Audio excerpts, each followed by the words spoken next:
Welcome to the Title Block Live, the next installment for May 14th, 2020. I'm your host, of course, Michael Cruz, and this week we'll be taking your questions about video and projection design. And I can't seem to grab the video from Hugh, but let me just do this.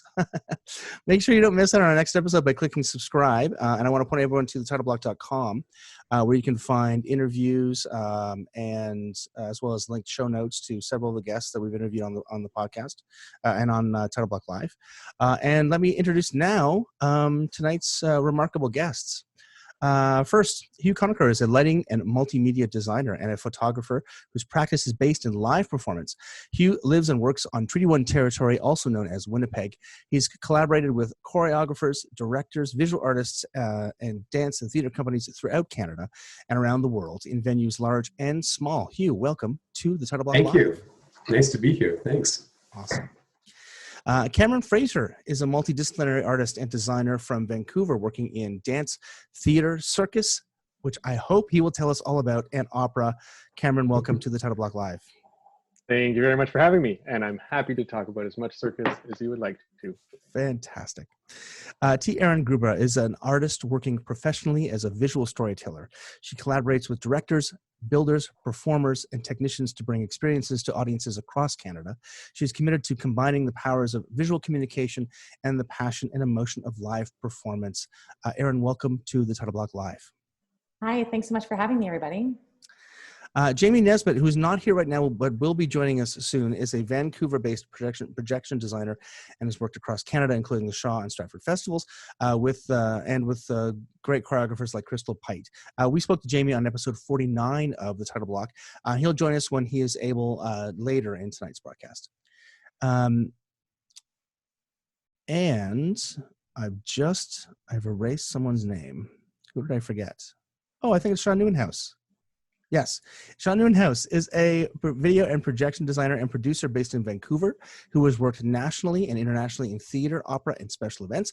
Outside of his theatrical work, he runs a production company specializing in large-scale projection and media production for corporate projects. Sean, welcome to the Title Block Live. Oops, mic on. Thanks for having me. Great to be here. I picked the right name. That's excellent. And then I guess I got your bio over and then I erased the name, which is awesome. Emily Soussana is a projection, set, and lighting designer based out of Tujage, or otherwise known as Montreal.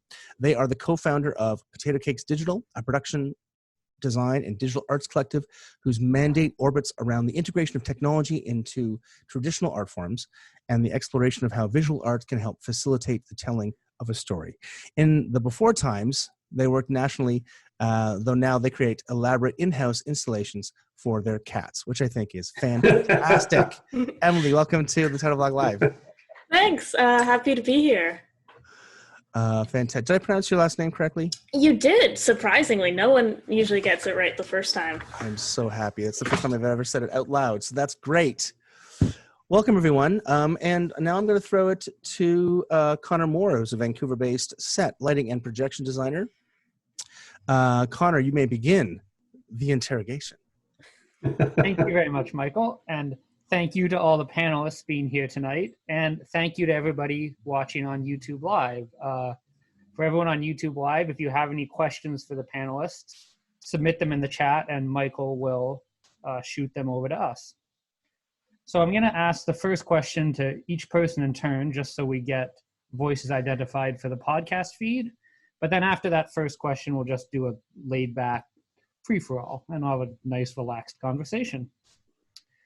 So the first question tonight is, who are some projection designers whose work inspired you to become a designer? So I'll start with you, Hugh.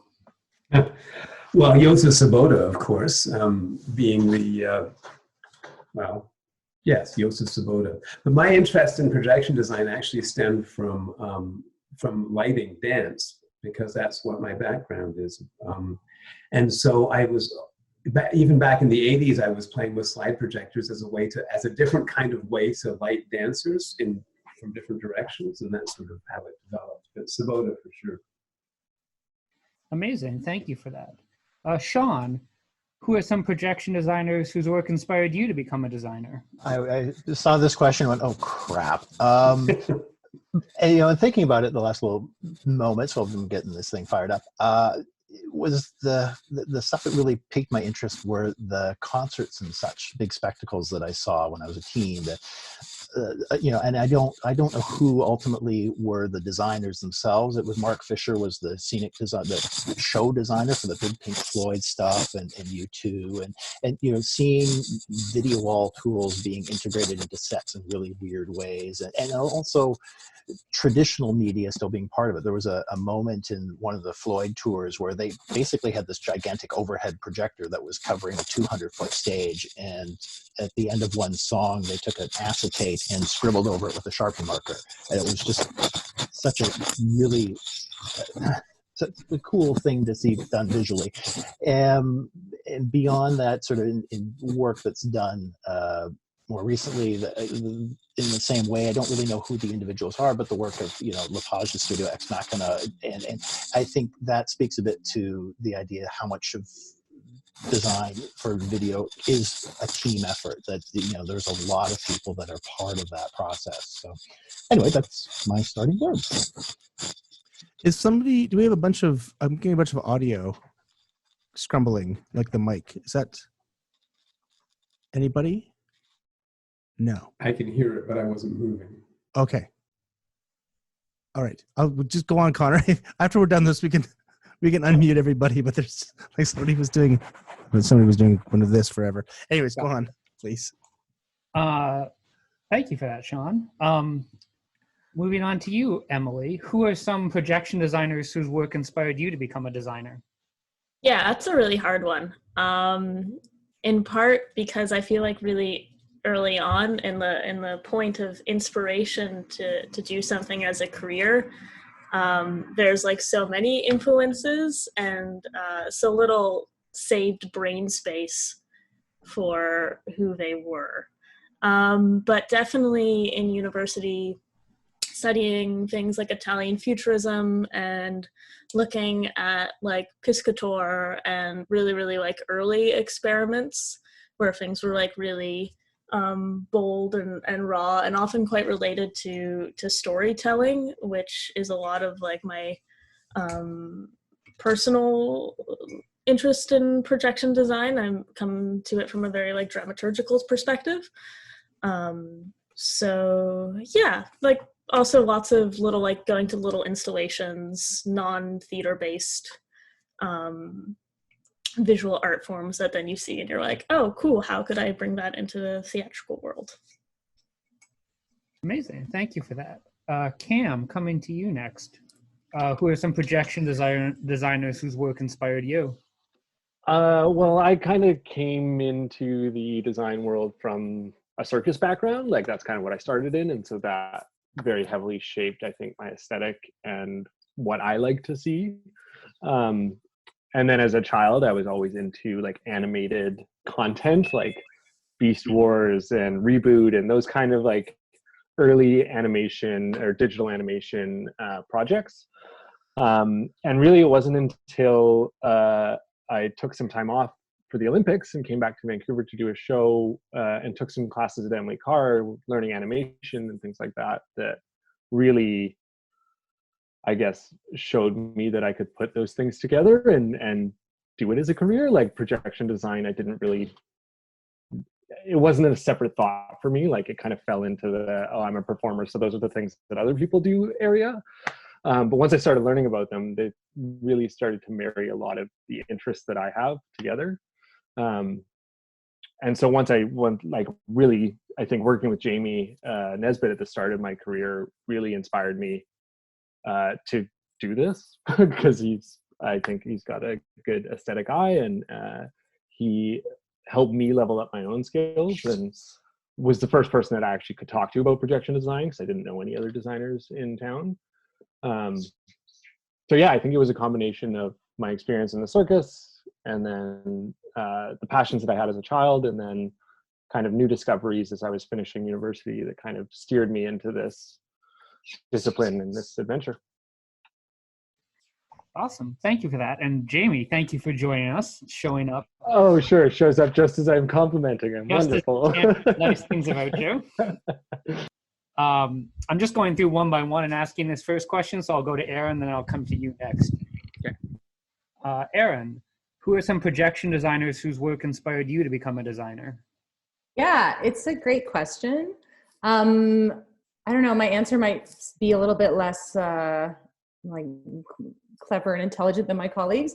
It's sort of a strange journey how I landed in visual design at all, and in video design especially for those who know me and are totally confused that I use a computer to make my living. But actually what happened to me is, as a very arrogant second-year theater student, I went and saw an opera, and they had decided to use their very expensive projector and got their company's graphic designer or somebody to put together some random visual content media. And then someone, presumably the director or one of the other designers who had it suddenly thrust on their plate unfairly, made some decisions about when and what and how it would get projected. And it was abysmal. It was completely useless, ancillary to the production. It helped nothing. Everyone is laughing and smiling because we've all seen these. And I had no interest in video at that time as a second year student. I didn't even own a computer yet. Fun fact. And I literally came out of that opera, and all I said to people who asked me about that opera was, we must do better than this. I was so ashamed that this is what our Canadian theater, quote unquote, I'm using air quotes, was capable of producing. And of course it was not. At that time we had amazing designers, some of the people who are even on this panel, who were busy and working and redefining what that field looked like all over the country. But in terms of what I had recently been exposed to, this incensed me.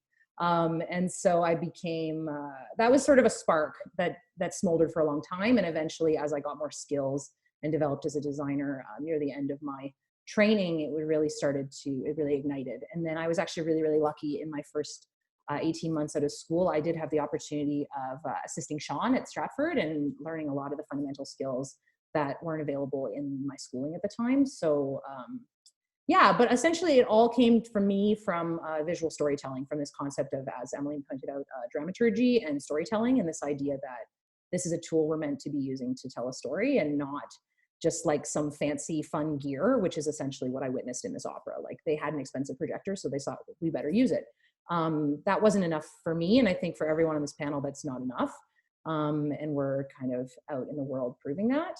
But yeah, I began my world, my life as a dancer. And so when I began doing lighting design in my third year at the U of A, I really discovered that I could move again all of a sudden. After years of, having had to leave that world because of an injury, all of a sudden, all these fundamental things I understood about rhythm and timing and how to tell a story on stage, I could use them again. And then that all translated into this real passion for using visual storytelling and tools like projected media. So anyways, slightly less gracious entrance, but here we are. Amazing. Thank you for that, Erin. And Jamie, thank you for joining us tonight. Who are some projection designers whose work inspired you to become a designer? Hi, everyone. I think initially it was Robert Gardner and doing some work for the electric company. I was an acting student at the time and saw some of the work that he was doing with Kim and Jonathan and David and Kevin, the electric company. And at the time was kind of a failing actor, and was looking for something different. I was really into film too at the time, and saw some electric company shows and was pretty blown away by what they were doing. And then also Tim Matheson's, who's a legend in Vancouver projection history. Like he was doing slide projector shows, as was Sean, was doing lots of really cool stuff early days. So Tim really helped me, and I assisted him on a bunch of shows too, early days. Yeah, and they were fundamental, especially Robert and Tim. Robert really brought me under his wing, and we did Studies in Motion together. I assisted him on that show, and that ended up touring a bunch. So I just busted my chops on that show in particular, and then assisted Sean on a couple shows early days too. And he was really gracious and brought me on to some big shows. Got to see some of his work, which was really great. And then just started doing my own shows, and here I am, sitting in a forest. Amazing. Thank you for that. Yeah, So that's I'll not go a, that, go ahead. sorry, that's not a background. That's your actual place where you're being. Yeah, this is where I'm hiding out in COVID times. That's fantastic. Bowen Island. Yeah, Bowen Island. So I'll throw the rest of the questions out to the group as a whole. So everyone just feel free to jump in however you like, and definitely feel free to unmute and just sort of have a normal conversation amongst yourselves. So the next question I want to go to is, what do you wish designers in other disciplines knew about the video design process?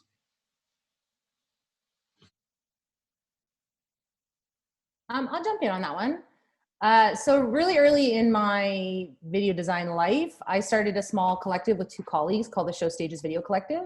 And we actually started that group, that was with Joel Adria and Elijah Lindenberger. And we actually started that group because of that question. The thing with video, and especially the kind of video that I was talking about a little bit earlier that I was inspired to want to make, is it doesn't exist at all on its own. So it's totally pointless if you don't consider how sound activates it, if you don't consider how the actors respond to it, if you don't consider how it elevates the text or the story or the dance. In my mind anyways, it was totally pointless on its own. And I had seen all kinds of fine art installations and other work that proved that point to me, that I wasn't interested in it on its own. Although since then I've seen tons of stuff that I think is incredible and, way beyond me. But I think that concept of integration it's like a word we use a lot, but it's so fundamental to how good video design is developed. And so we actually went as far as to start a group where we had a sound designer, technologist, video lighting, set costume designer in one ensemble. And we worked together on projects all the time.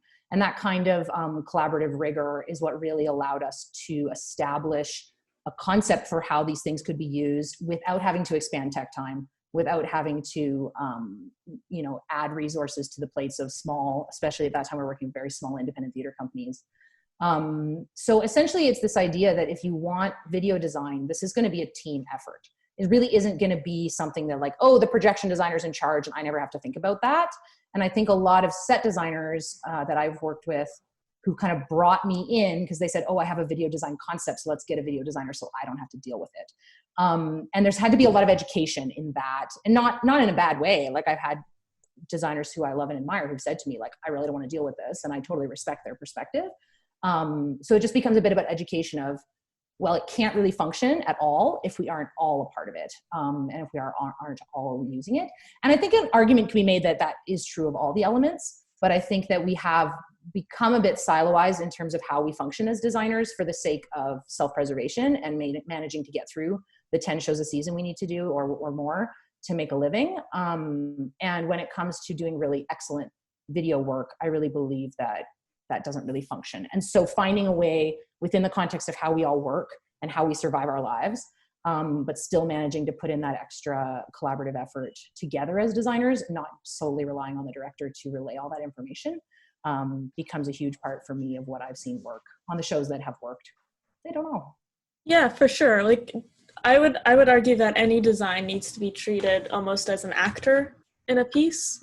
Like you need to be able to plot the trajectory of what the design is doing, the motivations behind each point. There should never be, in my opinion, anything that just feels like added on or put there just because it's cool or like without a good reason. Everything needs to be motivated in the same way that you would look at an actor's motivations in a scene. So if video, I find, because it's often one of the last elements that's added, and like historically is a newer aspect to theater. Though if you look at the history of projection, like you could argue that shadow puppets kind of falls in that realm. People have been trying to make things that appear like video for a really, really long time. But all that to say that video needs to be thought of from day one if you want video a video design, and the designers should be of any ilk should be included in all of these conversations. The best projects I find are ones where the designers are free to communicate amongst themselves. There isn't this feeling of like a hierarchy that needs to be followed. A lot of really great projects I've worked on will have like a WhatsApp with the whole design crew, and maybe the director's there or maybe they're not, but it's a space that design jamming can happen, and a lot of really, really good work comes out of that. And also that other designers shouldn't be afraid to ask for things from video designers. Like if a set designer doesn't know if a projection is going to work or a projector placement is going to be okay or a material is going to be acceptable, they shouldn't withhold that information. Bringing that up and talking with your projection designer as soon as possible helps a lot. Yeah, I think it's the big one is just getting involved as early as possible. So, many of the things that I've done over the years, video was something that got plugged in later on. So the projects that I've really enjoyed the most were the ones where the projection design has been part of the dialogue from the get-go, and making sure that you have the chance to work with the rest of the team to answer those questions, explore how you can take the storytelling and augment it and help everything move along coherently, as opposed to something that just feels like, oh, someone has said, oh, there's going to be a video moment here, it happens, and then you lose the opportunity to really help integrate and make it cohesive. So. Emily, I think there's something on your mic, maybe. Is it Emily? Yeah, I think it's actually Sean's mic is rubbing his collar. I can okay. Yeah, there we go. Thank you, everybody.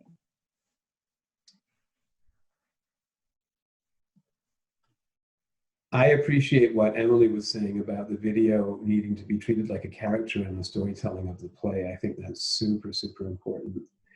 And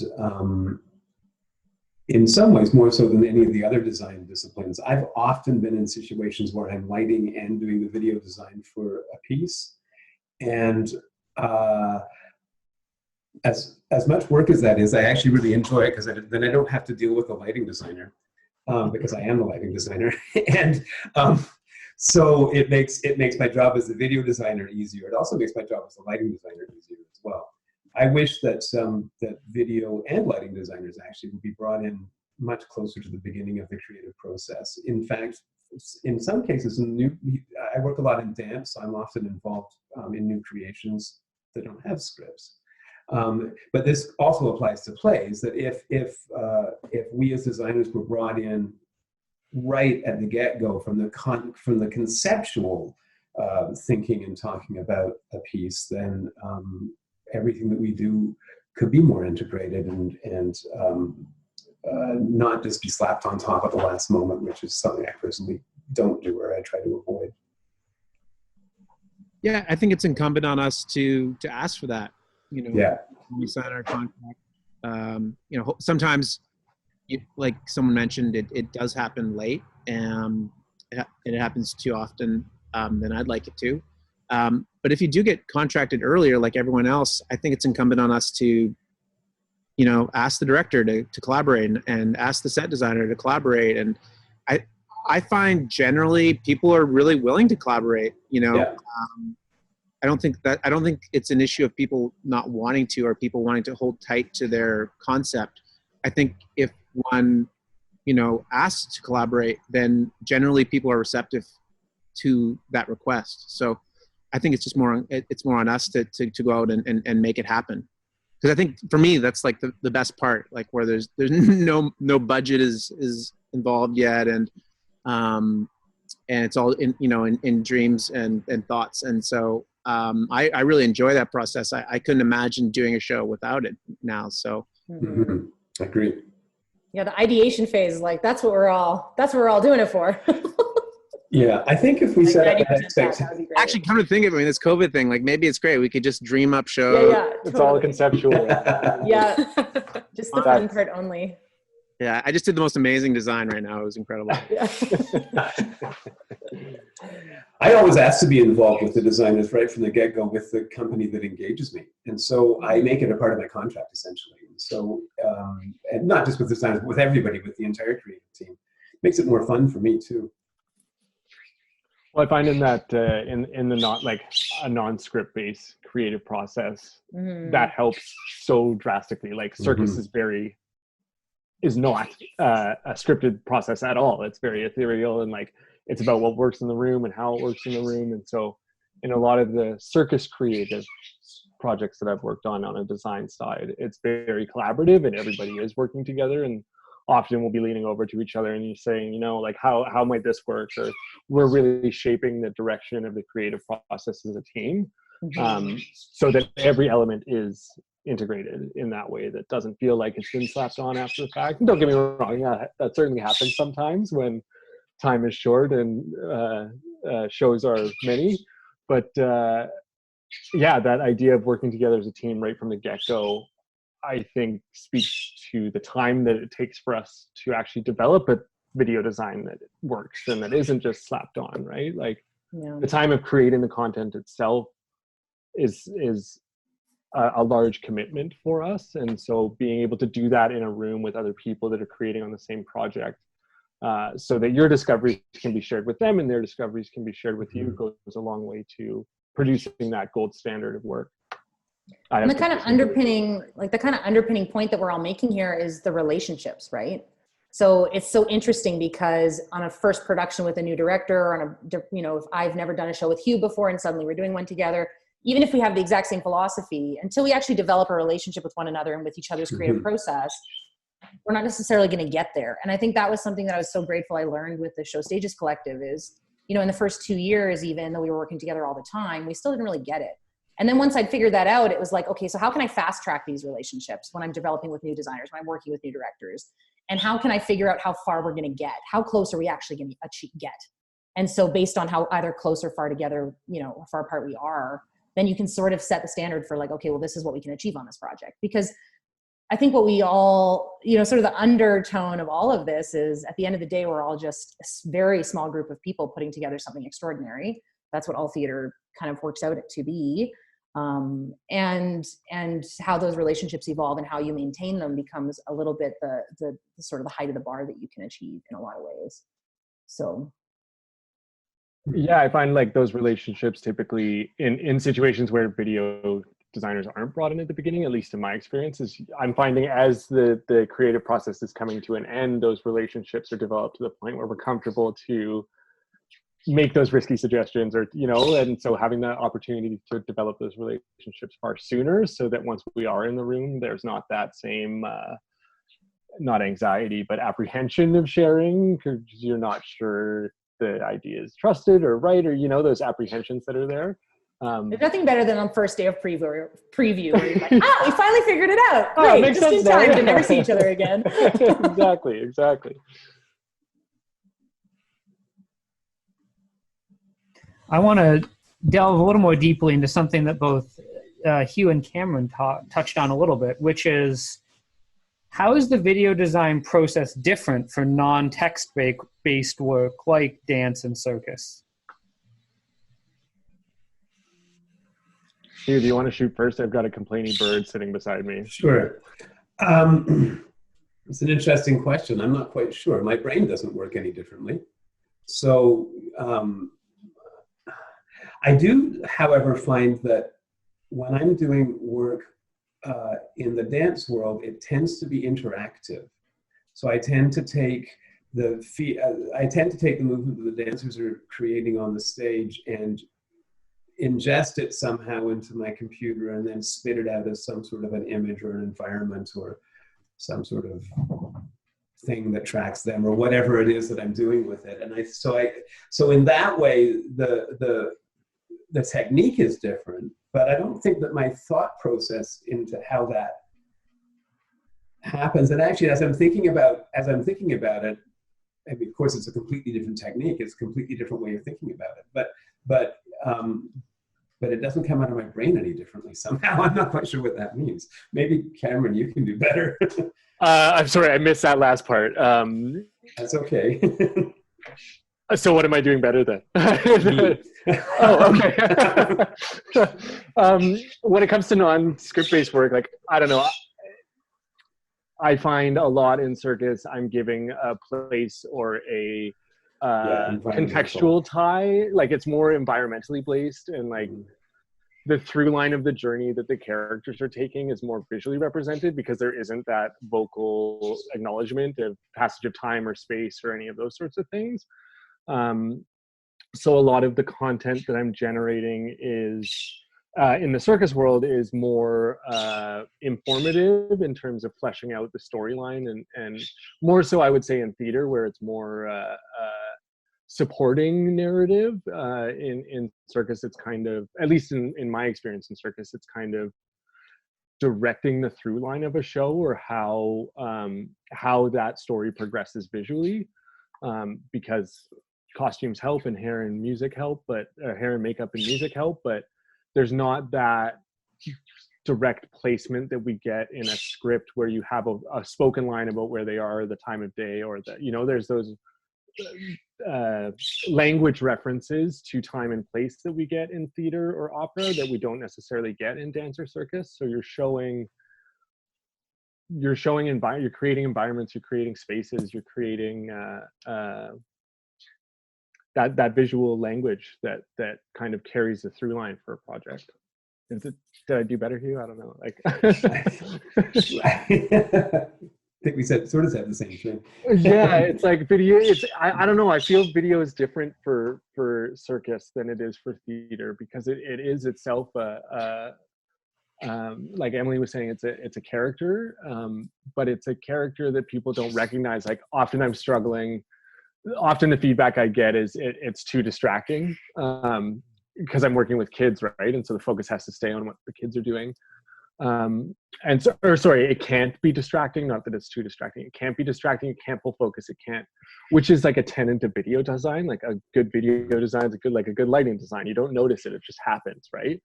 And so you're combating this need for that consistent through line with the focus. It can't really pull focus. It has to be the supplementary or the background. And so, because you have these people doing like crazy spectacular skills, right? And so you're trying to balance this, like how informative can it be without pulling too much focus. And it's an interesting balance that I think you can only find from being in the room, you know, like working on my own and looking at it on my screen. I can say that it's not too distracting, but until you see it superimposed with that person hanging from a silk or an acrobat flying through the air, like you don't really know how it's going to draw focus. And if it's going to draw the performer's focus too, like are they going to catch it in their eye if there's a lot of fast moving light, or what other concerns are there than just the visual for the audience? Like, is there a safety concern with the bright flash from the video, or is there are more of those types of conversations I think that happen than would typically happen in a theater world or an opera world. Abigail agrees. Does anyone else want to jump in on that? I would say in terms of, I mean, I don't have any circus experience, but in terms of dance or other non-narrative forms, I find that the whole process tends to be a lot more open to experiment. Mm-hmm. Like, I would agree with that. Yeah. Particularly if you have some form of interactivity, like the end result of whatever patch you're building or programming is probably going to be very different from what you started, but you'll like bring things in the room day one, start playing, and there tends to be a lot more of like a free form design process than otherwise. Yeah, like in a typical setting where I'd build a cue sheet after reading a script and then build cues based off that cue sheet. In a non-script based creative process, it's more of a discussion that you're having with the conceptualizer, the director, the dramaturge, or the choreographer, and then you're showing up ready to go with 5 options for everything that you've discussed, and then those options tend to evolve through the residency process or through the tech process, and so it is really a free form design process in the sense that like there's not a cue and a cue that you have to make for it. There's like a cue idea that is discussed, and then you make 30 options or 5 options, whatever time is allowing for, right? And then you kind of build. That's how the whole show gets built. It's very experimental and it's very does this work? Does that, like, this is what I was thinking. No, it doesn't. Okay. What do you like? What don't you like? And how can we capitalize on the things that worked and remove the things that don't? But it's a very organic, evolutionary process. I tend to sit in rehearsal a lot with the interactive stuff. And so by the time I get into that, because I'm trying stuff all the time, I'm actually building the show through the process of rehearsal as the choreographer is creating the piece and the dancers are learning it. And so by the time we get into the theater, I'm not necessarily presenting options because it's all been done already in the rehearsal process. So we're actually just getting down to teching the thing and making the actual tech of it work in the theater, which is a very, very luxurious position to be in, because of course that rarely happens in the theater. Although I do like, I'm a guy who sits in rehearsal a lot. So I tend to be doing everything in rehearsal and trying to have as many decisions made as I can by the time I get into the theater, because time is often so tight, especially in the larger theaters. Same. I love being in residence. I think it's like the best part of the process. Yeah. It's my favorite time. It's my favorite time by far. Yeah. My least favorite time is 3 days before tech when I'm re-rendering all the cues that I have to re-render. Oh, you mean at 3 a.m. the night before tech? Well, I mean like the last day of tech, and that I've been up for 3 days rendering all the final cues so that I can put them in on the last day of tech. This is a wonderful segue to the next question I wanted to ask, which is, how do you manage the added workload on shows that require significant content creation? Adobe Render Queue. Yeah, like just less sleep. Yeah. Not complicated. You just sleep less. Or you get more computers and you attach them all together. Yeah, and more like computers. Dropbox and Adobe Render Queue so that you can set it to render, and then as soon as it's done rendering, it automatically uploads to Dropbox, so it's ready in Florida the next day, right, Jamie? I think there's a difference between rendering and creation, though. Yeah, sure. Huge. Most definitely. I mean, oftentimes, if you have a big creation show, that means you're going to have a lot of rendering at the other end of it. But I think, like, to tail back a little bit earlier when we were talking about our relationships with people, I think a really important stage in the process early on is to talk to the director about what it takes to make something happen, what it takes to create something. And because if you can manage a director's expectations, then your workload will be more manageable instead of, them asking for the moon. You haven't managed their expectations whatsoever. And then what you deliver is thin because you can only do as much as one person can. As we all know, I don't know how many people like actually animate in the group, but animation in After Effects is a super time-consuming aspect. In fact, it's the most time-consuming aspect of what I do. So letting someone know. Oh, that's it sounds like somebody's getting murdered. It's a very spooky door. I didn't think of this background that there'd be a murder going on, but I think they're okay. See after the call. I'm always trying to talk to the director about what it's going to take to make something, because I think there's this assumption that because we consume media at such a voracious pace, we assume that it's that easy to make it as it is to consume it, and that is so far from the truth. And someone sees this movie or whatever and like, let's make that, and it's like, no, that took 7,000 people, 7,000 hours. Yeah. Looking at a second, each person works on a second for a week or whatever, so it's a big issue in my world as I get older and like I have a family, and like it's like managing people's expectation and trying to manage your workload is super important. Yeah, I think advocating for how our process works, because even in this call, every single one of us, a change that might take me 2 minutes because of how I built it in the first place. Yeah. Emily might be doing it a totally different way. And it's going to take her 6 hours to render. And, Cameron might have come up with an even faster way. It's going to take him 1 second compared to my 10 or whatever to get something, for the same type of cue. So for directors too, their expectations, even if they have done video before, may not align with the reality of your process or the kind of content you create. Or even the equipment that you have. The equipment you have, the type of, yeah, like Emily has a super powerful computer, and I have hired her before to come and be the person who solves that problem for me of too much content, too little time. 2 designers are better than 1. Yeah. And so then it's like, great, okay, Emily can do this cue because I know that she has the setup to handle it. Whereas if it was for me, I would just tell the director, like, tough titties, that's never going to happen. But because I know that the director's expectations are X and the budget is Y, then I was actually able to bring someone on who could meet those expectations. So that's one way I've managed it. And that's something I learned from designers like April Visco, who used to hire me as an assistant all the time so that she could do like X number of projects, and that I've started sort of doing now too, where I hire on people who can help or who can be there to learn and then also, tackle things, which is a mixed blessing, of course, because sometimes, as I'm sure Sean will remember from when I was his assistant, sometimes something you assign to an assistant does not get done that well, and then you have to do it yourself anyways. But at times it can be a useful tool. I think that language about, this is a 5-minute fix versus a 5-hour fix. A lot of times if you tell the director, well, that's going to take 5 hours, then they can think about that and say, oh my God, I don't care about it that much. Like, that's the 5-minute fix.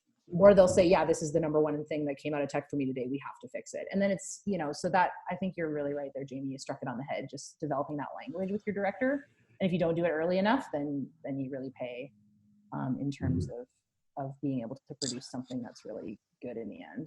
Well, I think to tag on to that, the most frequent note I get from Jamie when we're working together is don't spend much time on it, because you can, like, even the smallest little things you can spend 5 hours on and it won't be any better than when you started, or it'll be absolutely incredible, right? Like, I don't know, I find with After Effects, there's so many, or any animation tools, there are so many different ways to achieve the same outcome that the way I do it is a different way from the way that each of us does it, right? And so I think you hit the nail on the head when you said it's this time, like, educating the directors on how much time it takes to do these things, and that it's not a simple Google search or a simple stock footage find, right? There's more that goes into it than that. And it's also, I think, fighting for the right amount of budget, not just for the hiring, like getting projectors, equipment, yada side, but for content. So if you have a show where you're going to have like a whole bunch of like animated animals, I would do that in C4D, but even at the speed that I work, I wouldn't have time to like animate and model those, because you could just, that's why 3D modeling is its own career. I could spend the entire production period just modeling a very nice bear and nothing else would get done. So if I have enough budget where I can buy a rigged bear model and then I just have to animate it, or I can hire someone else to animate it and I just have to composite it and do the rest of the scene rendering, then you can figure out how to speed up your workflow. And if you have enough budget, you can also pay for someone to do bits of your content that you've designed and sort of source different things from different places. The budget part of that I think is important. Like, most directors have these really grand ideas of what they want, but when you say, like, this is what it costs for the projectors, this is what it costs for the rentals or the equipment or the licenses or whatever it is, they go, oh, that's too much money, I'm just not going to do projections at all. And I run into that more frequently than not. Yeah, and it's also like even things like, let's say you want a whole bunch of interactivity in your show, but the rest of the video design is also really complicated. Your projection designer probably doesn't have time to design both. If you want both aspects to be really good, it makes more sense to hire an interactivity designer so that you can focus on the cohesive design and someone else can focus on like the nitty gritty of getting your like black track system to work. And that's where, getting into the process early on to be able to identify creatively what the show might need, and then have something you can go back to the production manager of the company. And, we tend to, there's this expectation too often that you engage a video projection designer, that they are this magic box and pixels will come forth. And as you get on the bigger scale show, you're doing shows with millions and millions of pixels feeding LED walls and that kind of stuff. Like, it just, one person physically can't do it. And having that conversation with the companies and getting folks to understand that it's, you know, it's a design, and the creation of it does need to be a different line item, either as resources to hire to farm out work to other animators, or purchase stock but still need to manipulate it, or just build a bigger team. And you know, you look at the way the commercial productions are going, that a typical video table on a Broadway show has got 8 or 9 people on it, and sometimes another half dozen working away in the basement. And that, you know, there's an investment that the content needs. If it's part of telling the story, there does need to be resources to require it, in the same way that there's a shop often to help create the scenic pieces. The scenic designer's not there painting it themselves, and so on and so forth. So, it's been something I've struggled with, and I think we all, you know, it's at 3 a.m. going, how the heck did I get myself into this position, being responsible for making all this stuff?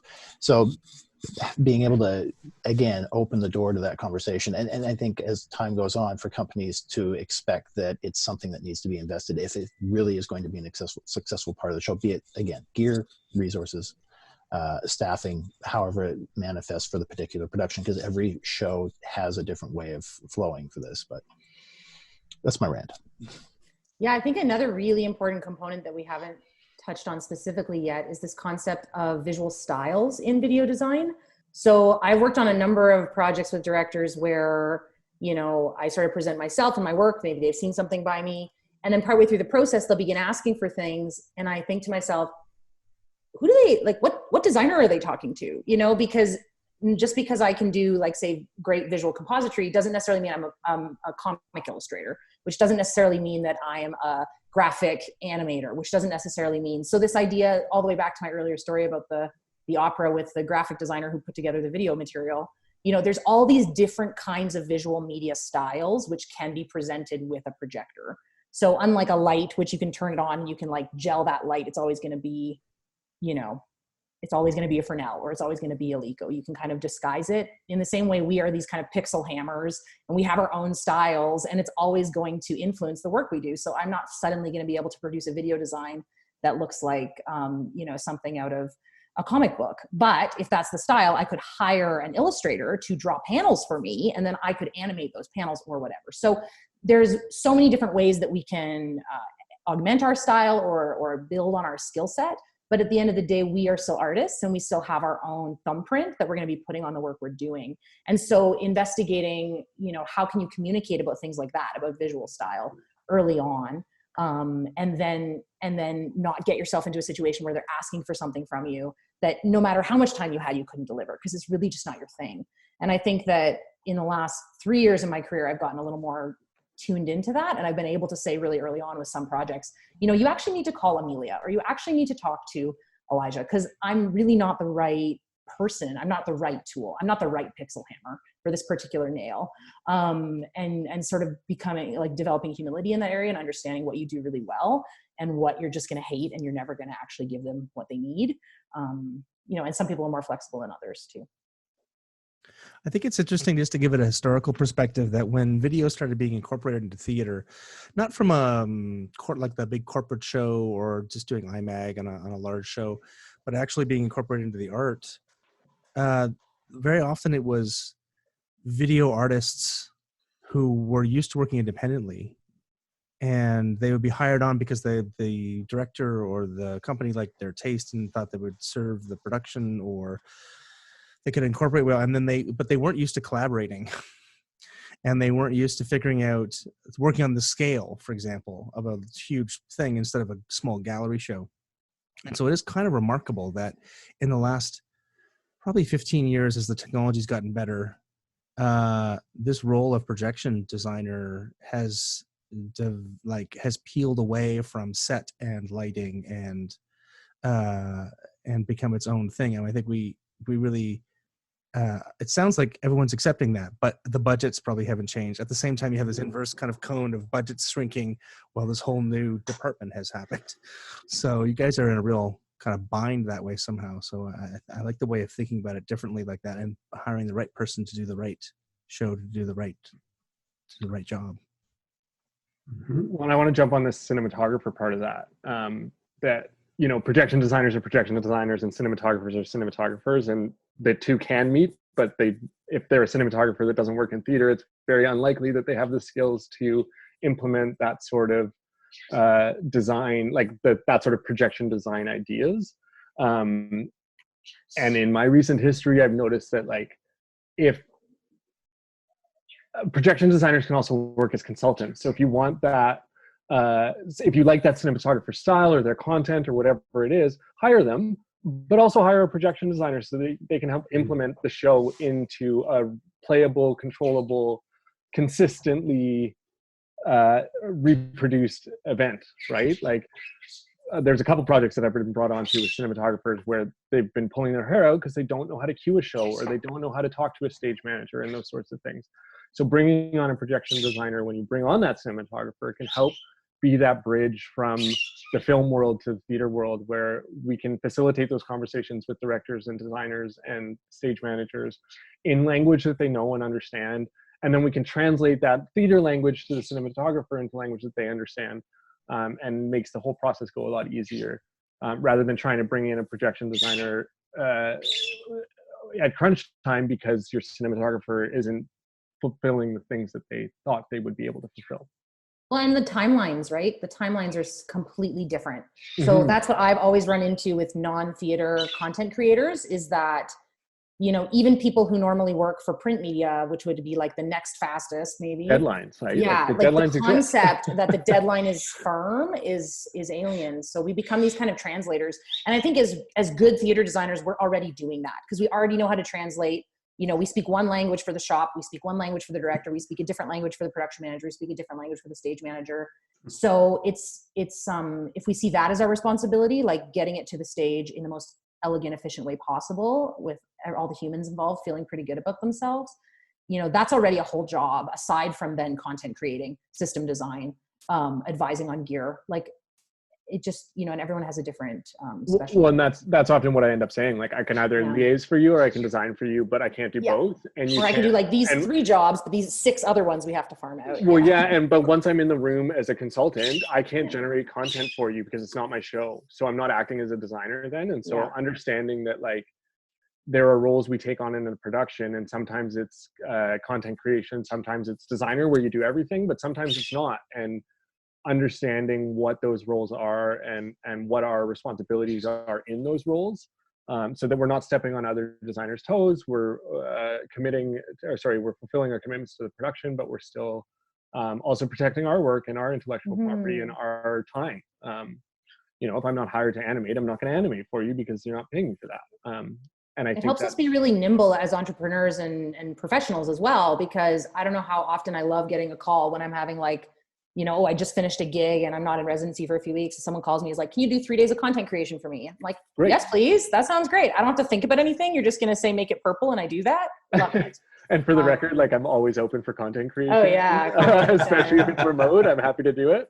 Yeah. So those but kind that of things idea really that just because I'm in the room and I have this skill set that I can just jump on the computer and animate something for you, I think that is another part of that education process that, like, and that may not apply to everybody. I take on a lot of different roles, like production manager, designer, performer, whatever. And so really delineating, like, this is what I'm here for and this is what I'm willing to do.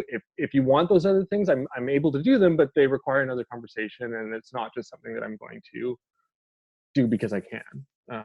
And maybe I don't know how everybody else feels about that, but that's 100%. I try and stand pretty firm on.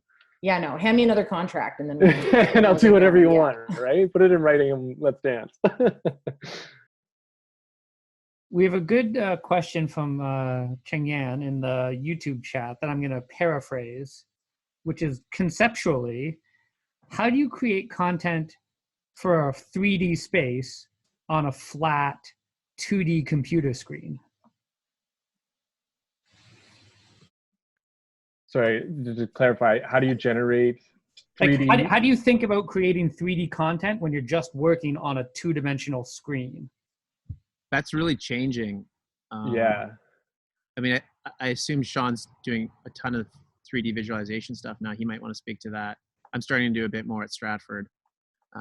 it's really changing how I work on a show. But maybe you want to speak to that, Sean? Mute. Yeah, it's definitely a tool set thing. And in the last couple of years, I've been involved in productions that had a lot of automated video elements. So one opera, which was 13 7-meter high by between 2 and 3 meter wide LED panels, all arrayed on tracks that could fly in and out, that could rotate independently, that kind of stuff. And the only way that you can even, at least for my process, to be able to wrap your head around is something like Disguise, which is what we ended up using for that show. Photon's another one out there like that, which is what Stratford is using, and it's a very cool piece of technology. But it is a way to visualize the space, and what's important in this for is the visualization of the movement and how the layers change and how the stage that you're painting can evolve physically, and it becomes also part of just previs as a concept. I think is something that's really grown over the years, and it's always been part of the conversation of how do you show what the video is going to do to the rest of the team early on in the process. So the fact that these tools are out there has been a big evolution in the craft. Disguise is kind of like WYSIWYG for video. If you're not familiar with it, it's a full 3D environment. It's pixel accurate to the space. It's kind of weird in how it goes together, but once you've wrapped your brain around it, it's a great way to be able to physically set up that 3D space and then be able to paint the layers on either directly or simulate projections throwing onto different layers within that environment. So I've even taken to using that as a way to play with space conceptually, just to wrap my brain around a set and what the possibilities are, even if we don't end up delivering the show in Disguise, because it is an expensive thing. But the designer license is not insanely expensive, and it's free right now. If you're at all interested in it, I would heartily recommend go to the Disguise.one website. They're giving away, they have a discount on the license key. You do need the little dongle, but it's like $50 right now, and you can get a free license of it till the end of October right now, and lots of online demos and tutorials. So I would encourage that. It's playback software, and it's also, but you can also use it as like previs, like to show to the team. Like it could be both. Yeah, it can be both. So there's digging into the tech side of it, there are servers that drive the outputs when you're in a show environment, but you can also run it on a laptop with the producer license. So you're seeing that full 3D space. And when you're actually in the show environment, I take my producer laptop and I network it in with all the other servers. So I can be looking over the shoulder virtually of what the programmer is up to, see where the timeline's at, or start to manipulate within it, update cues. It's a different way of working, but it's a very powerful way of working. But ultimately, it's a great tool for being able to get that sense of what does this look like, and then communicate that with the director and the rest of the team. You render it out as visualizations for previews.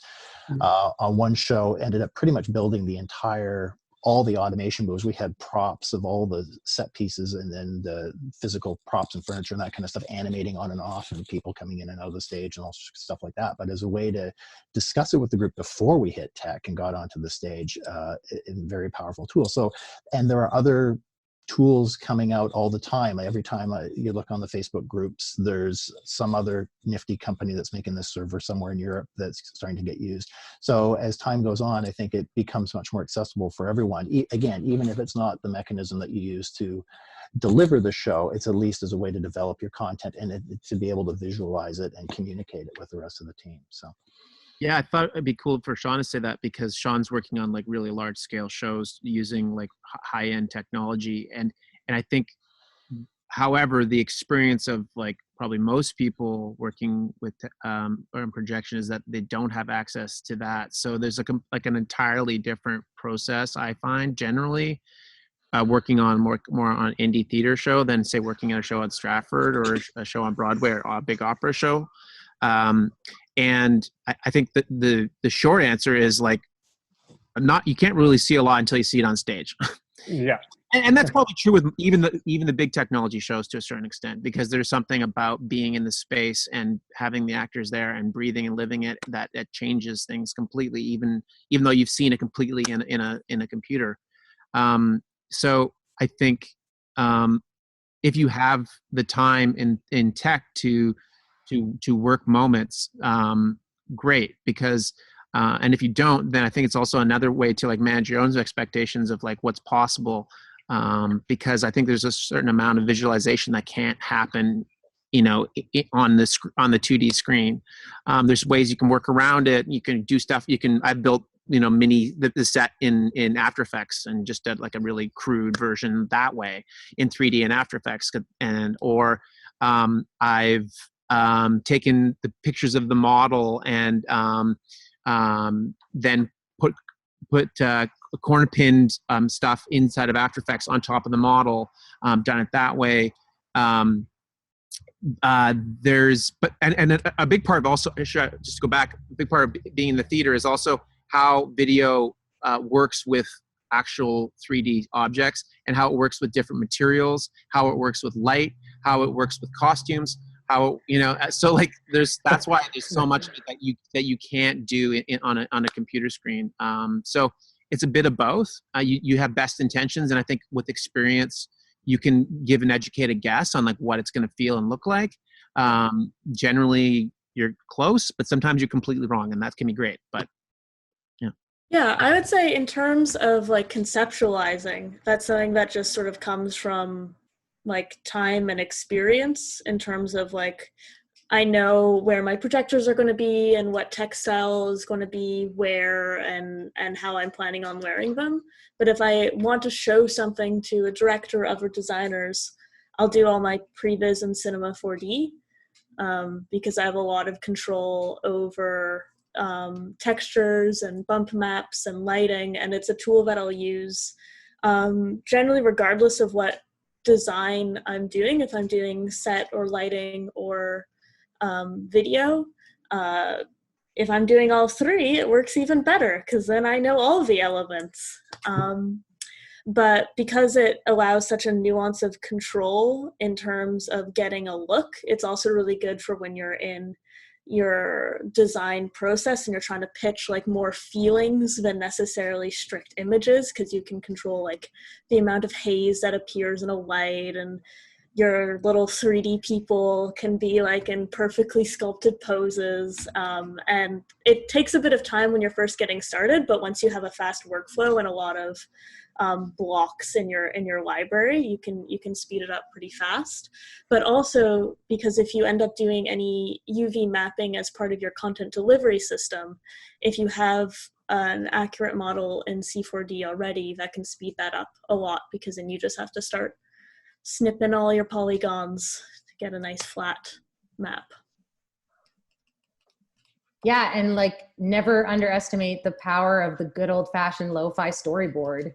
Yeah, like that's something I still did up until only a couple years ago, like in a notebook with a glue stick. So actually, like aside from understanding things in 3D space, but also understanding them through time in the show, I found that storyboarding is like the #1 tool I recommend to people when they're like, oh, how did you figure out this sequence, or how do you conceptualize in general?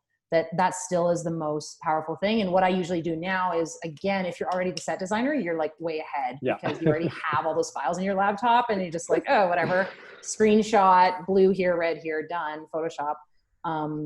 But using 3D modeling now and being able to take shots from different angles and then superimpose things in Photoshop. And if that workflow is very quick for you, if you get fast at that, then you can pump out renderings of any moment in the show pretty much. And I found that becomes like a really big language I use with my directors. So we're talking about a scene and I'll take notes and I'll say, okay, like in your inbox tonight, you're going to get 4 storyboards for the couple scenes we did today. And then they'll open the storyboards and they'll say like, oh yeah, that's exactly what I was imagining, or absolutely not, we're not on the same page. Let's talk about these scenes again. And that again I'm always a fan of talking about methods because I don't have access to a lot of those tools in most of the projects I work on. So what are the super lo-fi? And I think at the end of the day, still, even if all you had was a pen and paper, you could still storyboard your whole show just in a notebook, and you could get way further along than if you didn't do that work. So yeah. I think at the end of the day, it's like how do we conceptualize in 3D space? Well, you have to do the work. You have to do that conceptual work. You can't sort of skip ahead and say, oh, we'll figure it all out in tech. And what every single designer is mentioned here, regardless of what their tools are, is that they are doing the previs. Whatever tool they use, they're actually making the effort to work through the show. Like one of the best parts in the process when you're in rehearsal is just like sitting down with a whole bunch of like, I usually print out a little like line sketch of the set, a whole bunch of copies, and then as like vibes are happening, something happens, you're like, oh yeah, there'll be a thing, it'll come in here, and then you're like, and there you get all these messy notes, and then hopefully your director is like pretty open to scribbles, because then you can sit down and be like, yeah, so when that was happening, your owl like flew over this way, and then you start to refine. But like a storyboard is for sure one of my favorite tools in terms of like figuring out the flow of a piece. Jamie had to leave us to put his child to bed, so thanks to Jamie for joining us tonight. We have a good question in the chat from Simon Rossiter, who said, thinking about previs, are you collaborating with lighting designers much on integrated lighting and video previs? And what strategies are you exploring for this? I would just inject that the tools for this are still evolving. I saw a demo last fall of, again, an offshoot of what Disguise does, and they've partnered with WYSIWYG and with the other companies that are doing lighting systems that have 3D visualization tools, plug your console in and manipulate lights and beams and stuff in the air.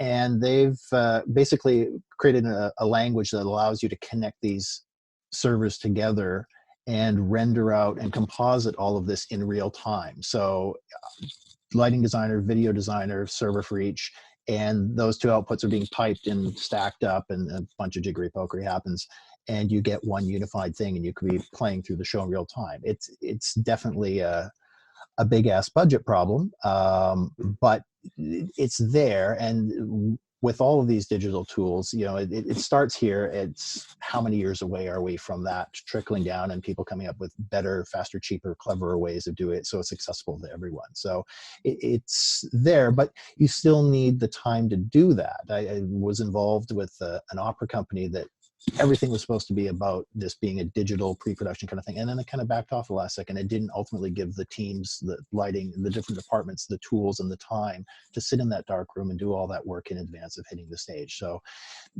the workflow is evolving, but there needs to be a commitment. And again, hopefully as time goes on, it becomes more and more accessible for all.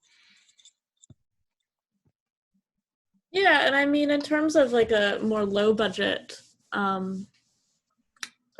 method of working, it's like goes back to what we were talking about earlier, and having just really open conversations with your other designers. So like, yeah, you don't want to like do your lighting designer dirty by presenting a plot where there's just like 80 Fresnels in a grid, and you're like, here's the video rendering. So having those conversations so that everyone is on the same page, and if you're presenting a previs rendering or a previs sequence, sure, the lighting, you're not going to like demand to get their plot and sit through with them and cut each little virtual light per se. But if they're like, yeah, I'm thinking blue side light, you'll throw some blue side light in it, and it'll be like a step towards having something that's close to what they want, but shows the angle that you're looking for. I did a really interesting project collaboration right before that was interrupted by COVID, actually. And I was really impressed because as a lighting designer, I don't do any previs. It's not part of my toolkit. But this was a designer who works predominantly in concerts, like rock concerts and touring gigs. And so she's like a master at WYSIWYG. So I had produced a whole bunch. I did 3D Vectorworks drafting for that set, and had produced a whole bunch of renderings that show atmospherically, like this is where we're in this scene, and this is what it looks like we're on this set. So, as we're using different parts of the stage for different scenes, I had sort of pitched options for what it could look like in each location in the show or whatever. And that included visual imagery for video and the way the set was going to be organized and stuff. And she sort of saw those and said, okay, well, I have some questions for you about the angles on those platforms, because there's massive video surfaces basically right behind like a second level. So that's a huge problem for a lighting designer, because if you like the person standing there, it just like obliterates the video essentially. So she did a really interesting thing where she just took my 3D model. I sent it to her in like a DWG form. And then she produced all these WYSIWYG renderings with those angles. So then I could sit down, and we had her on the speakerphone, and the director happened to be in the same city as me. So we sat down and looked at her screenshots and looked at my set. And that was really interesting to me in terms of kind of like a backwards previs thing, where I had produced these Photoshop renderings that showed the vision. And then she was sort of able to kind of like guess and check, like, okay, well, here's the percentage of that that's true, and we can produce those shots. And here's the percentage of that that's like sort of pie in the sky, and actually it's going to look more like this. And that was a really, really useful way to use previs, because no one's sort of asking her to produce the entire show ahead of time, which I think is another big problem with previs. Like, what percentage of it do we do ahead of time? And I think my big issue with the really high-end previs stuff too becomes a bit of where's the trust building in that? Like, if it's my job to prove to you what it's going to look like on stage, that's a totally different relationship between the director and producers and the designers than if we're working as collaborative artists on the same level, where I have trust that you're going to come up with something and you trust that I'm going to come up with something. So I think that becomes a bit of a thing too, like what percentage of the show are you expecting to see ahead of time versus everyone's time, as Sean pointed out, because you could have that ambition, like in that case where you want it the whole show ahead, and then suddenly it's like, oh, well, you're not going to pay everyone double. Okay, well then we're not going to do that. Well, yeah. What kind of standard does that previs, like that whole previs done? What kind of standards does that set going into the future? Is every show going to have a previs? And if that's the case, like as designers, how do we take on multiple projects at a time if they're all being done before the project's actually being done, right? Well, and where are the good mistakes in that either is the other thing for me. Like most of the good mistakes, like most of the very best moments I've ever designed were totally by accident. And if you're asking me to previs everything, then there's no more happy accidents. Like my whole design career is going to be like in the tank. You and me both. I would say though that I personally use previs more for myself than as like a tool to prove that, like, oh, don't worry, I have every microsecond of the show planned out. But like if I'm doing a lighting design and I know tech time is short, I'm going to pre-build my show to a certain degree. Yeah, there'll still be room for happy accidents. There'll be room for tweaking. But if I can build it with a Nomad at my desk and augment 3D and have a sense of what everything is going to be looking at, and building particularly effects, which take a lot more time to build in the tech process, then when I step in to Tech Week, I'm already a day or so ahead. And same thing I find with video. If you're able to previs some things, I don't previs a whole video show. I don't have the time or the rendering power for that.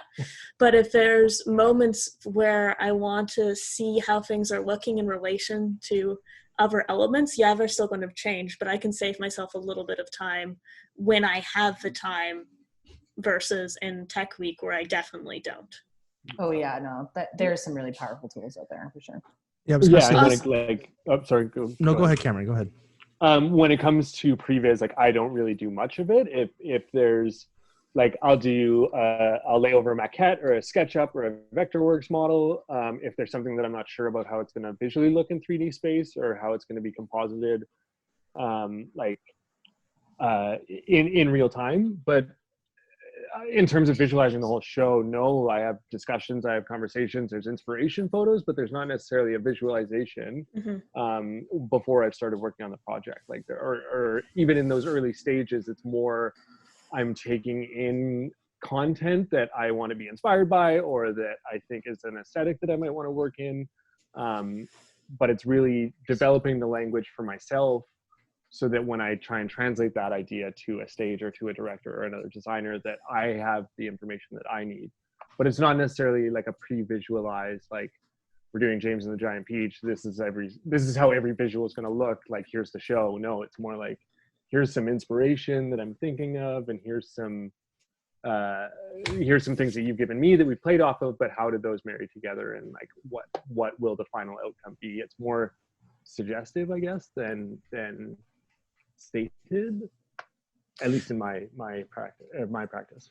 Yeah, I guess it comes down to the fact that theater, we haven't made all the decisions yet.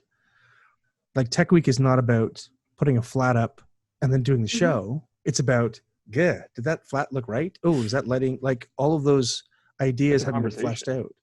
And with concerts, I mean, this is why Previs is about, was a star in large concert productions, because all those decisions have been made. You've got the band is going to play the song that they played on the album a year ago, and you're just designing the bits around it.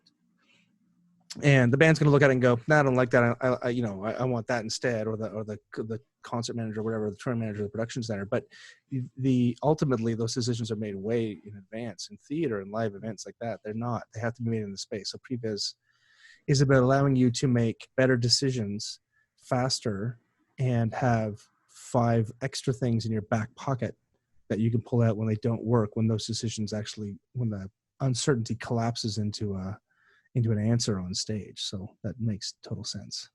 Yeah, and the more prepared you are in terms of different contingencies, the more flexibility you'll have in tech time, which is always helpful.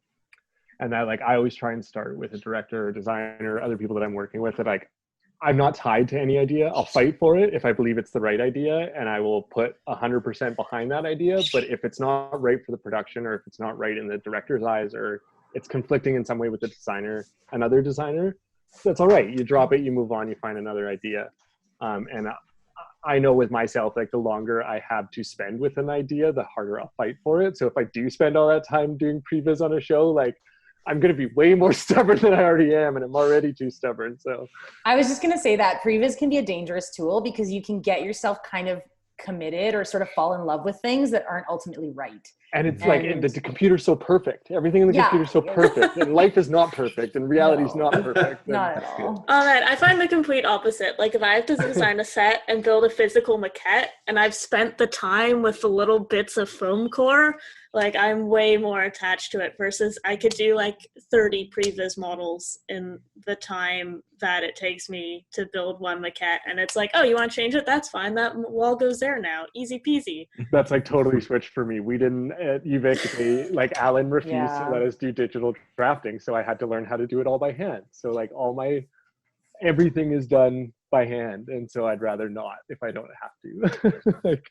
And that becomes all about personal preference, right? And what different designer skill sets are. So I think this is a very exciting panel, because literally every one of us is using different softwares in different ways for different reasons, and like for different clients too, right? So yeah, and I don't think you see that same type of wide-ranging application in other disciplines, like lighting, or like sets, or like costumes. Like, sets become architecture when you build a house, right?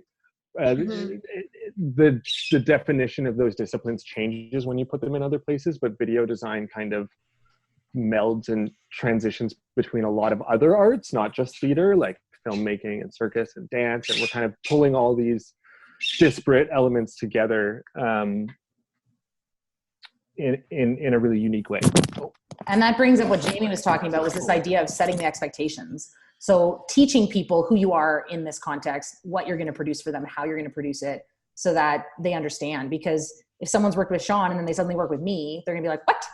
This is what video designers do, or vice versa. So everyone here again, and everyone listening, has a different idea and expectation and skill set when it comes to video design, and really understanding your own. I think that was a huge breakthrough for me, was when I finally figured out what I was actually good at, and stopped marketing myself as things that I wasn't talented in, and was just like sort of had figured out to sort of get by, and really started just saying, no, you just hire this person if that's what you want, because that's not my area. And like figuring out where my lane was not an easy process for me, actually, in this field, because it's so broad ranging. But yeah, being able to communicate about what you do well and how you're going to do it, so people know what to expect, is huge. Can I ask Oh, no, go ahead. Oh, sorry. I was just going to ask a question, just to sort of bring us into more conceptual land. The audience's visual vocabulary is changing, and it's changed for a whole bunch of different reasons. I had a discussion with Mary Kerr about this, because just as part of her arc, and she did large events like the opening ceremonies of a couple large games. But can you give me an idea of how you think that's affecting what we're asking of theater designers? Like, theater is theater. It is not anything else. We try to make, lots of people have tried to blend it with other kind of art forms, and sometimes it works and sometimes it doesn't. But really, it's its own little world and of expression. But you're asking an audience to sort of stretch themselves and to watch something and understand what you're doing. How do you incorporate that? What do you pay attention to in the world? How is it changing? That's 8 different questions all in one thing. Yeah, you can pick which one to answer. I'll go first. It's a question that I've kind of asked myself in terms of like when I'm writing circus shows, because they are like, I try and include some type of script or some type of language in them, because otherwise they're very hard to pin down. But our audiences are so used to different styles of storytelling now, whether it's through music or through movies or television or Instagram or Facebook. Like, we're more open to accepting stories that come in non-traditional forms. Maybe they're non-linear, or they're not stories that we're used to hearing, or they're fables that come from different cultures that we're not familiar with. So we're exposed to so much more content at a constant pace that comes from vastly different sources, that I don't think we're asking too much of our audiences by kind of leading them down alternative storytelling methods. At least in my experience, it's been that our audiences are smarter than we think they are, and we should give them more credit than we do, even though I think often we create to the lowest common denominator. I think that lowest common denominator is very quickly rising in terms of how non-linear and how different your storytelling methods can be. Interesting that you say that we create to the lowest common denominator, and I with respect, take exception to that, because I think that in the live presentation world, we actually cater to the highest common denominator and ask other people to catch up, or ask other people to, people who, no audience member is incapable of coming up to the level that we asked of them. If we dumb it down, we're turning ourselves into television. Or something like that. Or poor I want to clarify. I don't think in theater specifically we dumb it down to the lowest common denominator. It's more in non-verbal storytelling situations. We try and make it as, at least in circus, we try and make it as easily accessible, as universally accessible as possible. Yeah. Sorry, dumbing it down was maybe not the right term, but accessible is. But I think one of the things that.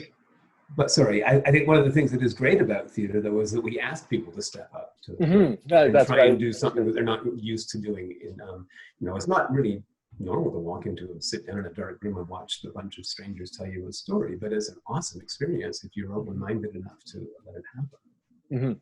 I would definitely agree with that. I think our audiences have become really used to an incredibly sophisticated level of production when it comes to visual information.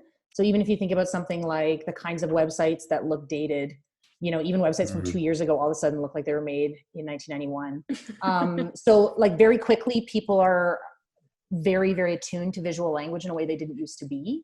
So I think that we have to be very careful whenever a director approaches me about a show where they want something to look super contemporary, super fresh, super clean lines, super put together. I'm always terrified, because the level of knowledge, skill, time required to get something to that level in a theater context is almost never attainable.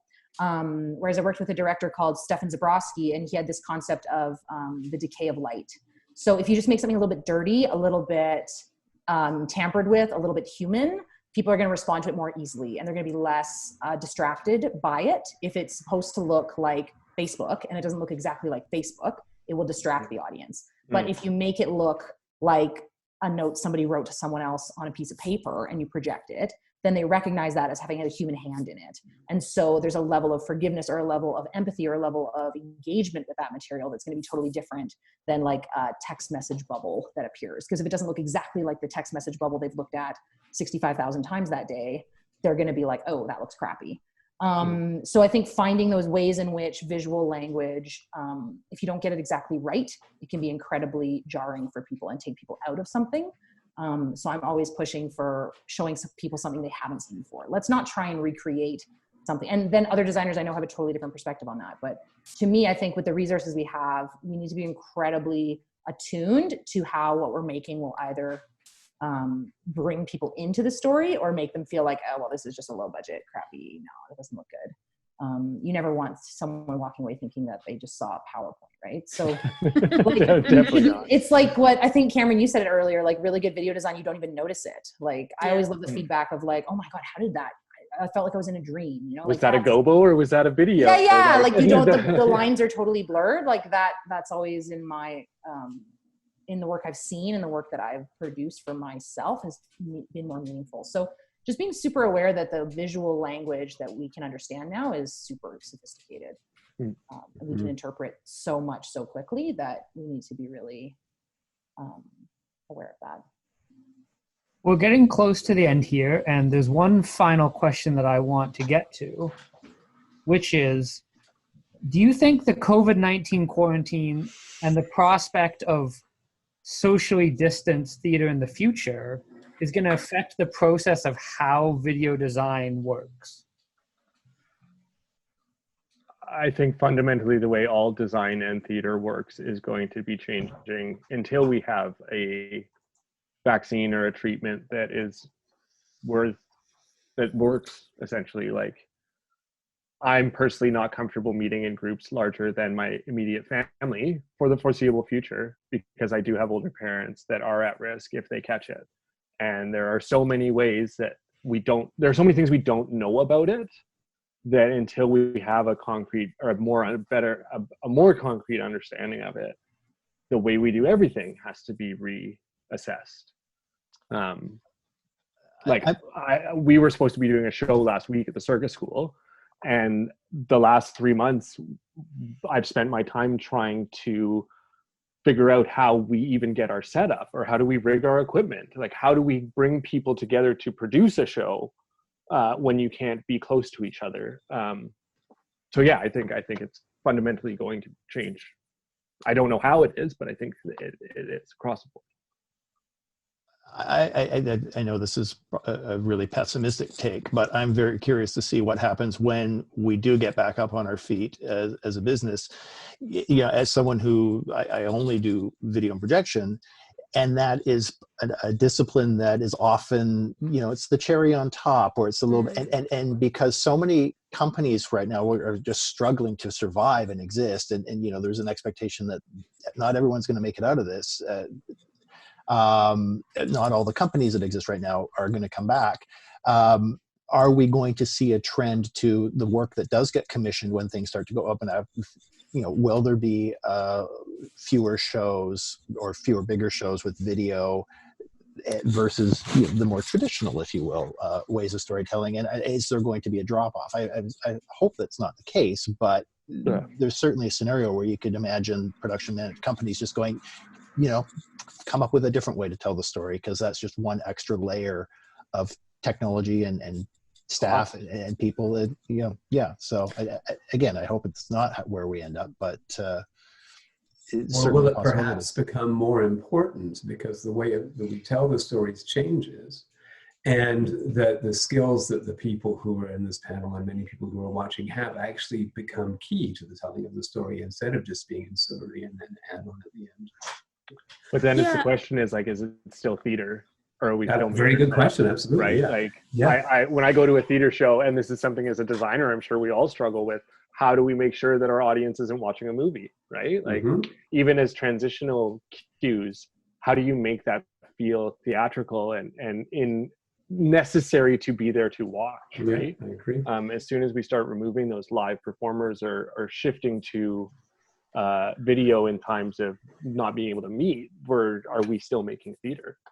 The thing that really interested me about this whole thing is last year at the Proud Quadrennial, massive amount of the performances and activities you could attend as an audience member, so shows people were putting on or exhibits or whatever, they were like AR, VR, or they were these environments where like 1 or 2 people walked through at a time. And I remember thinking the whole conference, I went to very few performances because I thought this is such a BS trend. Like, I don't want to go through by myself. That's not why I'm here. If I wanted to be by myself, I would sit at home and watch Netflix. I want to experience it with other people. I want something communal. And yet all the trend, like especially the young performers, like all the DAMU, like the school exhibit performances, they were all for like 1 or 2 participants. And it was really hard to get into them as a result. So there's all these lineups and stuff. And then when all this pandemic stuff started happening, I was like, had goosebumps, because I thought this is some kind of predicted thing where like the younger generation of theater makers, at least a lot of these like European schools had brought their young students over presenting this work. They were already going this direction where they're presenting for like one person. This is the experience, and they're controlling every element of it. So I think it's a huge problem. Like, how as theater makers does that align with our values, or does it not? And does that mean there's going to be a new generation of people creating work that aligns with those pandemic values? Well, the last like us fall away. Sorry, Emily, go ahead. I was gonna say, I don't think that theater in a communal sense and these like kind of bespoke individual experiences also have to be mutually exclusive, and that we need to look at COVID in terms of a timeline. So, I mean, yeah, it would be great to get back to being able to make big communal pieces of theater, but that's obviously not going to happen for a while. So how does our process evolve with that perhaps being an end goal? And as a side note, there's a whole bunch of theatrical practices that we should be looking at changing anyway in the way that our institutions work. And now is a really good time to sort of hit the reset button, because a lot of the time when you say like, hey, why can't we have more time? Why aren't we prioritizing artists' mental health in different scenarios? It's like, well, this is the schedule that we have. It's been booked. And well, now nothing's booked. So now's the time to change those. But if we're looking at like a timeline, I like in terms of feeling a sense of human connection with theater, which I think is a lot of the draw. Rumble Theater did a really cool piece last week where there was maybe 10 or so people on at a time. You could only talk by chat in very specific moments, and like the piece definitely had flaws, but you did get the sense of connection with people through the internet, even though you could only communicate via text. And there was like a really, really beautiful sense of connection that was fostered there. And I think that instead of going, oh, we're in a digital age and like we're not going to be able to see people and like everything's awful, COVID, blah. Now's the time to really look at how we can reinvent our art form and how we can create experiences that, despite there being physical barriers between us, still connect emotionally and intellectually. And then, you know, like once we're able to meet in small groups, how does projection help create a whole giant world when you can only have 1 or 2 people in a room together? Because unlike other disciplines, that's one thing that video can do so well.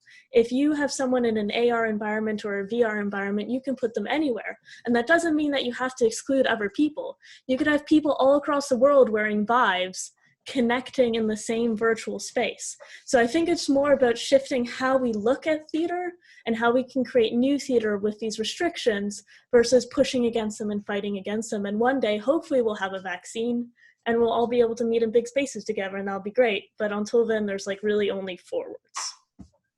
Well, Erin, your point about VR is really interesting. I wasn't at the last quadrennial, but I went to the one before, and Robert Lepage gave a speech on how VR companies have been going to Ex Machina to learn about VR. And I remember there was alarm in the room at the time because people were saying, you know, that's not theater, but VR companies were approaching theater practitioners and theater makers because we're used to creating immersive environments. And so, Emily, I think you're right that VR and AR provide opportunity for those immersive experiences that theater people are great at creating, and projection designers especially are great at creating. So I don't think we should discredit them, but I think there's a fine line between, like, I'm a theater artist, I'm not a video game developer, I'm not a modeler, those sorts of things. And so once we start blending those things in, there's the fear, at least on my part, that like, oh, I don't have those skills. Am I going to fall out of favor, or am I going to be able to continue this work without learning those skills? Because those aren't technically theater skills, like 3D modeling and cinema 4D, and even video design wasn't a theater skill to start. So how do we stay relevant while that happens if we don't have those skills already? I think it opens up an interesting opportunity, though, in terms of what you were describing before with cinematography and being a consultant.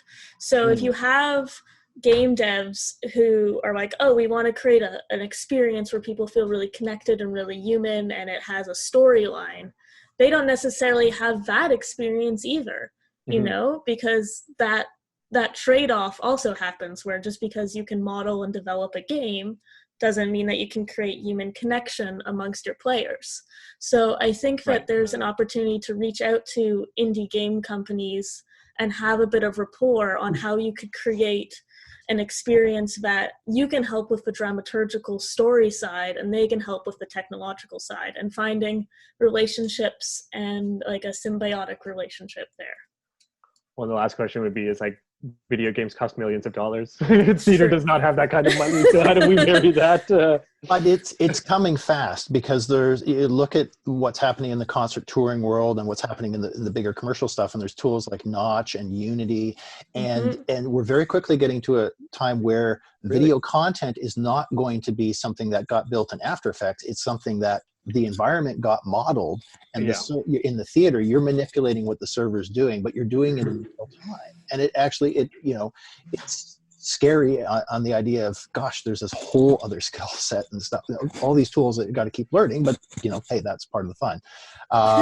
True, it is part of the fun. But it also, it creatively opens up all sorts of opportunities, like the way we work, that being able to manipulate the visuals in response to what the orchestra is doing, whether actors hitting marks, that kind of thing, it just expands the tool set greatly. So I actually just did a great workshop as a performer with Pepper's Ghost and Animatrix out in Burnaby. We had like motion capture circus, and it was one of the coolest things that I've ever done in my life.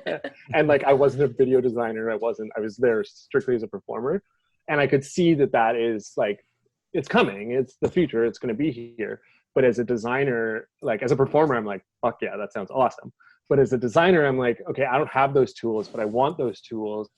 Does it mean I have to go back to school, or like what kind of, and I guess I'm asking this to the other designers on the panel, like, where did you learn these tools? Like, how did you learn to model, or how did you learn pre-visualization, those sorts of things? Like, was that something you did in school, or? So I'm gonna step in for a second, because we have to wrap it up. And I think that it's a great place to end, because I think the next time we meet is we should have a conversation about previs, and we should have a conversation about AR VR, and because people are still exploring how to use them and when they're important and when they're useful, and I think that's going to be a really interesting conversation. But it's been 90 minutes. I'll just very quickly plug the fact that the ADC is actually producing a series of workshops now for members and non-members. So if you're interested in getting new skills, people like Emily Soussana are on my list of recruits to actually do Zoom sessions that you can do from your home. So we're calling this ADC Professional Development at Home. And we're going to be rolling those out like as early as next week through the whole summer. So if you want to learn C4D, if there's topics you want to learn about for the people watching, you should email mentorship at designers.ca. and send us your feedback about things you want to learn, because we're trying to actually create those opportunities, because we all have time. Well, we don't all have time, but I think a lot of us are hoping to develop some new skills, and a lot of us feel the desire to do that. And if we can, then we're going to try and promote that. And you can see Connor's little ADC banner there. So anyways, thank you for giving me a moment to plug that. I know we're out of time. No, that's exactly where I was going. Does anybody else have anything else they want to plug? Websites people should go to see your work, or workshops, or... Follow Escapist Entertainment on Instagram, and I will post the video from the Animatrix motion capture circus workshop in the Designers Guild, or where would be a good place to post that? Designers Guild, great place. You can send me a link as well, and I'll include it in the show notes. Okay, great. Yeah. If we're plugging things, follow potatocakes_digital on Instagram, and you can see the installations I make for my cats. I want to do that. Fantastic. And the last one is Circus West. We have lots of fun projects coming up that we're working on. The next that we're hoping to get going is like a walking tour circus show on the grounds of the PNE.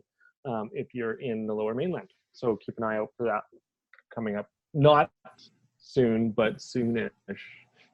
Once the government says it's okay. Fantastic. All right. Well, thank you. This was another great discussion. Thank you so much for Conor for putting the group together, and thank you all for joining us here once again on the Title Block Live. I will will be releasing this on the podcast stream probably tonight because I've got that all set up. I was working on that earlier when you all were having a fantastic discussion. So that'll be up on the feed very soon. As well, this weekend I'll be releasing the interview I did with Michelle Cutler, and that'll be an interesting discussion about her compositional and sound design work. And then Conor will be the next Title Block interview, and that'll be coming up a couple weeks. I'm moving next week. There won't be a live stream because I am moving to Kingston. And I'll be very busy for a few days. But the following week, in 2 weeks' time, we'll be meeting back here and probably circling back to some of the other disciplines. And we'll be continuing this every Thursday.